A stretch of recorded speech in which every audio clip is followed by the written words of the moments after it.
যত ইট পাথরের মূর্তি তৈরি করা হচ্ছে বিচারের মাঠে সব মূর্তিগুলিকে জাহান্নামে দেওয়া হবে।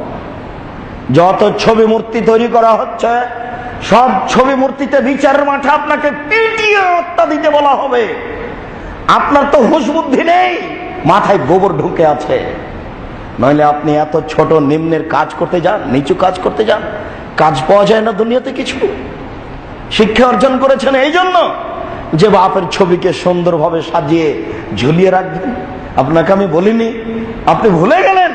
ওই ছেলেই কুসন্তান, ওই ছেলেই কুসন্তান, ওই ছেলেই কুসন্তান, ওই ছেলে বন্য বর্বর অসভ্য অশিক্ষিত সন্তান। যেই ছেলে তার বাপের ছবিকে সুন্দর করে বেঁধে সাজিয়ে অ্যালবামে আরো কিছুতে রেখেছে, এ হলো বন্য, এ বর্বর, এ অসভ্য, এ কুসন্তান। সুসন্তান কে? শিক্ষিত কে? হুঁশিয়ার বুদ্ধিমান কে?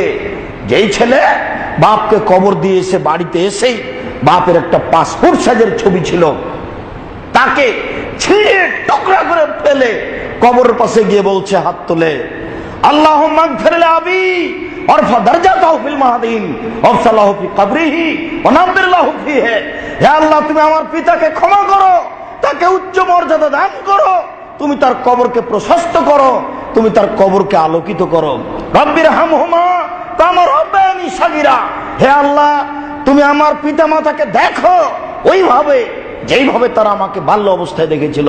রব্বিক ফিরলি ওয়ালা ওয়ালা দাইয়া। হে আল্লাহ, তুমি আমাকে ক্ষমা করো, আমার বাপ মাকে ক্ষমা করো। আল্লাহুম্মা আগফির লাহু, আল্লাহ তুমি তাকে ক্ষমা করো। ওয়ারহামহু, তুমি তার প্রতি রহমত নাযিল করো। ওয়াফি, তুমি তাকে মাফ করো। ওয়াফানহু, তুমি তার প্রতি নিরাপত্তা অবতীর্ণ করো। ওয়াকরিম নুজুলাহু, তুমি তাকে দামি সম্মানী খাদ্য খেতে দাও। ওয়াসমাদ খালাহু, তুমি তার থাকার জায়গা প্রশস্ত করে দাও। ওয়াকসিলু বিল মাই ওয়া সালজাল বারাদ কামা নাক্কাইতা সাবল আবিজমিনা দানাস, তুমি তাকে ঠান্ডা স্বচ্ছ পানি দিয়ে ধুয়ে পরিষ্কার করে দাও, যেমন ভাবে সাদা কাপড়কে ময়লা থেকে ধুয়ে পরিষ্কার করা হয়। ওয়াবদিলহু দারান খায়রান মিন দারিহি, দুনিয়াতে যে বাড়ি ছিল তার চেয়ে সুন্দর বাড়ি দাও। ওয়াহলান খায়রান মিন আহলিহি, দুনিয়াতে যে পরিবার ছিল তার চেয়ে সুন্দর পরিবার দাও। ওয়া যাওজান খায়রান মিন যাওজিহি, দুনিয়াতে যে স্ত্রী ছিল তার চেয়ে সুন্দর স্ত্রী দাও। ওয়াদখিলহু জান্নাহ, তুমি তাকে জান্নাতে প্রবেশ করাও। ওয়াইযু মিন আযাবিল কবর ওয়া মিন আযাবিন নার, তুমি তাকে জাহান্নাম থেকে বাঁচাও, তুমি তাকে কবরের শাস্তি থেকে বাঁচাও। এই ছেলে হলো সুসন্তান। যত ছবি মূর্তি তৈরি করা হচ্ছে সব যে বিচার মাঠে আবার আল্লাহ তাআলা তৈরি করবেন, তৈরি করে আপনাকে পিটাবেন আর বলবেন আত্মা দাও। তুমি তৈরি করলে কেন? আমি এটা জিম্মেদারি দিয়েছি। পিটানো হবে আর বলা হবে আত্মা দাও। মানুষের পক্ষে আত্মা দেওয়া সম্ভব হবে না। তখন আল্লাহ তাআলা প্রত্যেকটা মূর্তির ভিতরে আত্মা দিবেন।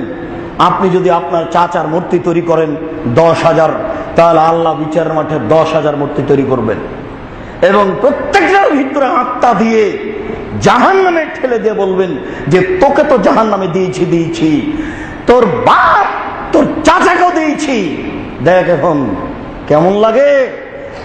এই জন্যই আমি জাহান্নামে দিব পাথর, সাত করে পাথর দিয়ে তুই তোর বাপের মূর্তি তৈরি করেছিলি ঠাকুর অনুকূল চন্দ্র। পাবনা মেন্টাল হাসপাতালের পিছনে আছে ঠাকুর অনুকূল চন্দ্র। সাত করে যতই ঠাকুরের মূর্তি তৈরি করা হোক না কেন, বিচারের মাঠে কেউ টিকতে পারবে না, সবাইকে জাহান্নামে দেওয়া হবে অপমান করার জন্য। সম্মানিত মসজিদের মুসল্লি, আল্লাহ তাআলা বলছেন জাহান্নামের খড়ি হবে মানুষ ও পাথর। মানুষ না হয় পাপ করেছে জাহান্নামে যাবে, পাথর কি পাপ করলো? পাথর এই জন্য